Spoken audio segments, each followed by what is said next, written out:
Confident हो। आपको पक्का यकीन है ना कि मुझे चोट नहीं लगेगी? लगभग नहीं।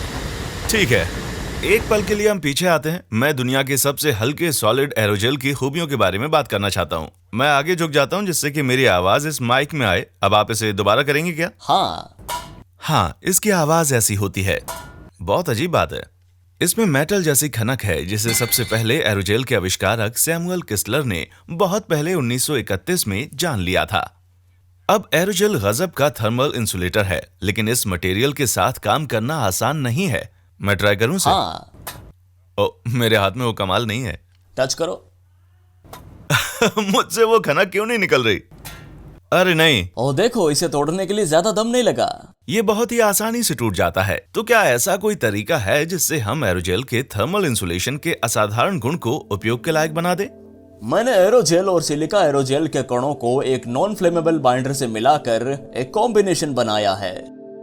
आप इसे अपनी त्वचा पर रखकर आग की लो मार सकते हैं।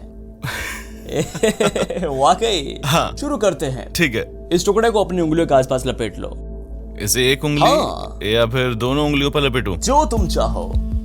देखना, मैं इसे ठीक कर रहा हूँ ना? ये ठीक है, ये बहुत अच्छा है। ध्यान रखना जब आग तुम्हारी उंगलियों के आसपास हो तो खुली चमड़ी ना जल जाए। देखना जरा, ये मेरी उंगली के पास बहुत ही पतला नजर आ रहा है। वैसे कितना मोटा होना चाहिए? शुरू करें?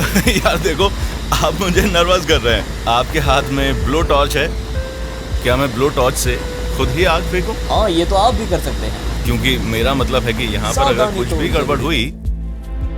वैसे इसकी लौ कितनी गर्म होती है? ये बताना थोड़ा मुश्किल है थर्मल कैमरे पर, लेकिन हमारे अनुभव से कम 1500 डिग्री सेल्सियस होगा और 2000 डिग्री सेल्सियस तक जा सकता है। ये सच में बहुत ही गर्म है। चलिए इसे ट्राई करते हैं। ये गलत हो रहा है। ऐसा लग रहा है वहाँ बहुत गर्म हो रहा है।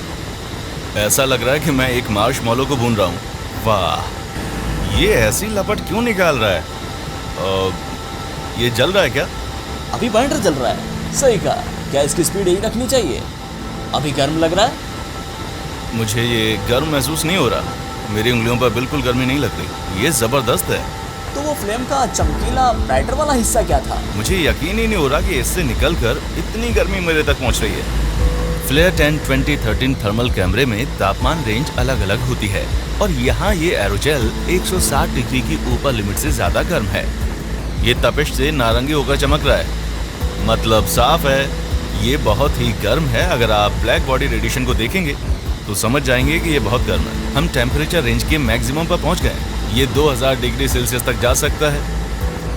881, 907, 907, 907 डिग्री सेल्सियस। ये कमाल का बहुत गर्म है और मेरी उंगलियों से एकदम चिपका हुआ है। गजब। तो ये लगभग 1000 डिग्री सेल्सियस तक पहुंच चुका था, लेकिन इस पतली सी एरोजेल की परत के पीछे मेरी उंगलियां बस हल्की सी ही गर्माई हैं। ये 31 डिग्री सेल्सियस है। वाह, मतलब ये तो साफ है कि मटेरियल इंसुलेट करता है। इस वीडियो को बनाने का मकसद है एरोजेल के गजब के गुणों को और भी ज्यादा बेहतर बनाना। जैसे मैं इस पूल में उतरूंगा लेकिन बिना भीगे हुए।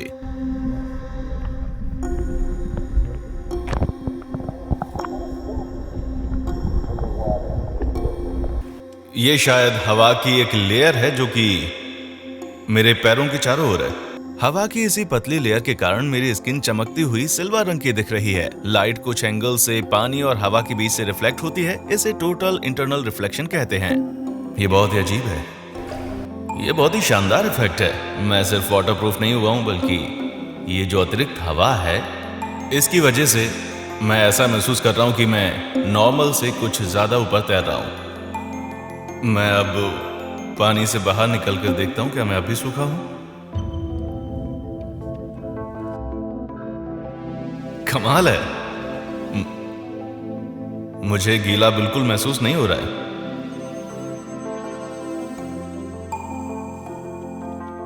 ये अजीब है, सच में बहुत ही अजीब है।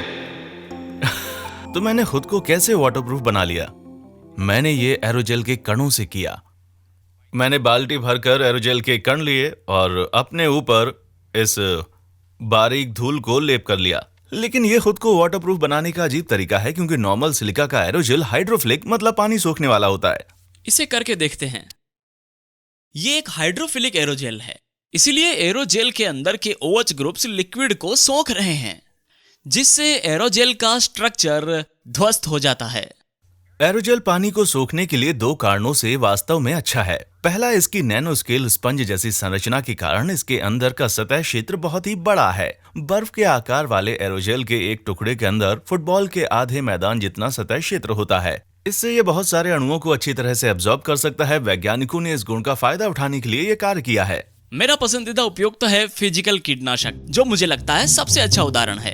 अधिकांश कीटनाशक न्यूरोटॉक्सिन्स की तरह काम करते हैं। उन्हें कोलिनेस्टेसिस इनहिबिटर्स कहा जाता है। ये नर्व गैस जैसा ही एक सिस्टम है। हम फसलों और दूसरी चीजों पर इसका अक्सर छिड़काव करते हैं, लेकिन एक शारीरिक कीटनाशक इन इंसेक्ट की बाहरी त्वचा से चिपक करके असर दिखाता है और उस कीड़े की नमी और ऑयल को तब तक चूसता है जब तक कि वो सूख कर मर नहीं जाता। ये स्लग जैसे कीड़ों पर नमक डालने के जैसा ही है ना? हाँ, ये बहुत सही उदाहरण है। पानी को सोखने का इसका दूसरा कारण यह है कि इसकी संरचना OH समूहों से ढकी हुई है, जो पानी के अणुओं को आकर्षित करते हैं, और इससे ये म्यूजियम में इस्तेमाल करने के लिए एकदम उपयुक्त बन जाता है। पहले मैं इटली की एक कंपनी में काम करता था जिसका नाम था ओपीएम। वो संग्रहालयों के केस बनाती है, मतलब उन्होंने मोनालिसा का भी केस बनाया था। वे केसेस में एरोजेल लगाना चाहते हैं क्योंकि यह नमी का निष्क्रिय रेगुलेटर है। एक बार यदि आप इसे अंदर डाल देते हैं तो नमी बढ़ने पर एरोजेल पानी को सोख लेता है और नमी कम होने पर पानी छोड़ने लगता है। एरोजेल की एब्जॉर्ब करने की क्षमता का उपयोग फिलहाल मंगल ग्रह पर भूकंप का पता लगाने में किया जा रहा है। ये नासा के इनसाइट मिशन के लिए बनाए गए थे। ये एरोजेल चौक की तरह दिखाई देता है क्योंकि तथाकथित जियोलाइट कण इसके अंदर फैले हुए हैं। वे बहुत कम प्रेशर में भी नमी को सोख सकते हैं। एक सीस्मोमीटर होता है जिसके अंदर 3 छोटे सीस्मोमीटर होते हैं। वे इतने छोटे होते हैं इसलिए अंदर इन्हें जबरदस्त वैक्यूम की जरूरत होती है, वरना मोशन धीमा हो सकता है। तो बस इसीलिए हमने इसे विकसित किया है। जू लाइट्स का मुख्य काम है इस नमी को सोखना जो इसके मशीनी हिस्सों से निकलती है। तो मतलब ये हुआ कि ये वैक्यूम को मेंटेन करता है ना? हाँ, वैसे देखें तो यह असल में एक तरह का वैक्यूम पंप ही है। खास बात यह है कि इसे चलाने के लिए किसी भी पावर की जरूरत नहीं है, बहुत हल्का है। इसी कारण इनसाइट मिशन कामयाब रहा। एरोजेल पानी में अपने वजन का 25 गुना तक एब्जॉर्ब कर सकता है, लेकिन कुछ उपयोगों के लिए ये भी कम पड़ जाता है। तो एक बार उपयोग करने के बाद एरोजेल का टुकड़ा पूरा खत्म हो जाता है? हाँ बिल्कुल, ये एंट्रोपी के कारण है जिससे ये नष्ट हो जाता है। इस समस्या से निपटने के लिए हम एक हाइड्रोफोब को लेते हैं। ये एक प्रतिक्रियाशील रसायन है। जैसे ही ये किसी OH ग्रुप को छूता है, ये उस OH ग्रुप के साथ अनायास ही पुनर्व्यवस्थित हो जाता है और एक बड़ा नॉन पोलर ग्रुप बन जाता है जो पानी को दूर फेंकता है। तो एरोजेल के अंदर स्थित OH ग्रुप की परत के सिर्फ 30% हिस्से को इस हाइड्रोफोब ग्रुप से बदल देने पर ऐसा एरोजेल तैयार हो जाता है जो पानी को बहुत अच्छे से दूर रखता है। तो ये देखिए, पानी इस पर गिरते ही उछल जाता है क्योंकि ये पूरी तरह से अभेद्य है, ये अंदर घुस ही नहीं सकता। इसको आप महीनों तक पानी के अंदर रखने के बाद निकालेंगे तो भी ऐसा लगेगा जैसे कभी गीला हुआ ही नहीं था। तो तुम तैयार हो? हाँ बिल्कुल। तो शुरू करते हैं। ये गिराया मैंने।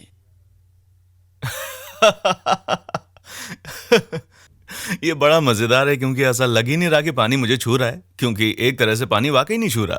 ये तुम्हें टच नहीं कर रहा है। ये वाकई अमेजिंग है। ये मॉलिक्यूलर लेवल तक रिपेलेंट का काम करता है। देखिए कितनी आसानी से बह रहा है, कोई रुकावट नहीं है बहने में। कमाल का है ये। तो एरोजेल को पानी से अभेद बनाया जा सकता है या पानी अधिक सोखने वाला। यह स्वाभाविक रूप से भुरभुरा है, लेकिन इसका एक चिपचिपा पेस्ट बनाया जा सकता है। और अब तक मैंने असल में केवल सिलिका एयरजेल पर ही फोकस किया है, लेकिन एयरजेल को सभी प्रकार के मटेरियल से बनाया जा सकता है। तो ये सारे मटेरियल नैनो स्ट्रक्चर वाले होते हैं। सही है। और उनमें लगभग 20 नैनोमीटर साइज के बारीक छेद होते हैं। सही है। और इनमें 50% से ज्यादा हवा भरी हुई है। बिल्कुल सही। और इसी के कारण ये इतने हल्के हैं। जी हाँ, हल्के। ओके। इनमें से कुछ पॉलीमर से बने हैं और इनके थर्मल और मैकेनिकल गुणों में अदला बदली हुई है। एक सामान्य सिलिका एरोजेल की थर्मल कंडक्टिविटी होती है लगभग 15 मिलीवाट प्रति मीटर केल्विन, जिसका मतलब ये है कि इसमें स्टायरोफोम से करीब 2 से 3 गुना ज्यादा इंसुलेटिंग शक्ति है। ये मटेरियल स्टायरोफोम से 1.5 से 2 गुना के बीच में अधिक इंसुलेटिंग है, लगभग 20 से 26 मिलीवाट प्रति मीटर केल्विन। ये एक पॉली इमेज एरोजेल है जिसकी केमिस्ट्री नासा से आई है, इसीलिए ये एक गजब का इंसुलेटिंग मटेरियल है। लेकिन ये ज्वलनशील नहीं है, ठोकने पर ये बिल्कुल लकड़ी जैसा लगता है। हम आपस में इसे मार्टिन टेप बोलते हैं। एरोजेल को उपयोग लायक बनाने का एक और तरीका ये है कि इसे ब्लैंकेट्स जैसे कंपोजिट मटेरियल में मिला दिया जाए, जैसे किसी चीज के बीच में सिलिकॉन और सिलिका। ये अच्छी फील देता है। बहुत अच्छी फील देता है ना? ये ऐसा है जैसे किसी जानवर को इसमें स्टफ कर दिया हो। बिल्कुल सही। तो एक नए प्रकार का एरोजेल ब्लैंकेट है जो भविष्य में हमें शायद एक एस्ट्रोनॉट के सूट के रूप में, यहाँ तक कि परिधान के रूप में भी देखने को मिले। असल में ये मटेरियल एक फाइबर ग्लास है। ये फाइबर ग्लास लगता नहीं है। फाइबर ग्लास है जिसमें एरोजेल इन्फ्यूज किया हुआ है। क्योंकि आमतौर पर एरोजेल बहुत नाजुक होता है, इसीलिए इसे फाइबर ग्लास के साथ कंपोजिट कर दिया जाता है।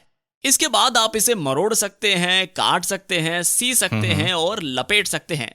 ये ज्यादा नरम नहीं है, इसे ठोकने पर इसमें से धूल भी गिरती है। लेकिन ये धूल है किस चीज की? ये सिलिका एरोजेल है, मोर्फस सिलिका, और ये बहुत सुरक्षित है। उदाहरण के लिए ये क्वार्ट्ज फाइबर या एस्बेस्टस जैसा नहीं है, जिनका एक्सपेक्ट रेशियो लंबा होता है और हमारे शरीर में उन्हें तोड़ने का कोई केमिकल या फिजिकल साधन नहीं होता। इस चीज को तो आसानी से कैप्चर करके हमारे शरीर द्वारा बाहर निकाल दिया जाता है और ये खतरनाक भी नहीं है। और ये वही है जिसे समंदर के अंदर पाइपलाइंस को इंसुलेट करने में और रिफाइनरियों में और कई कामों में उपयोग किया जाता है।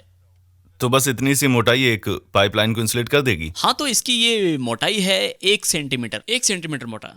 1 सेंटीमीटर में आपको उतना ही असरदार इंसुलेशन मिलता है जितना मिनरल वूल की 3 सेंटीमीटर मोटी परत से मिलता है या फाइबर ग्लास से मिलता है। इसीलिए ये कई गुना बेहतर इंसुलेटर है।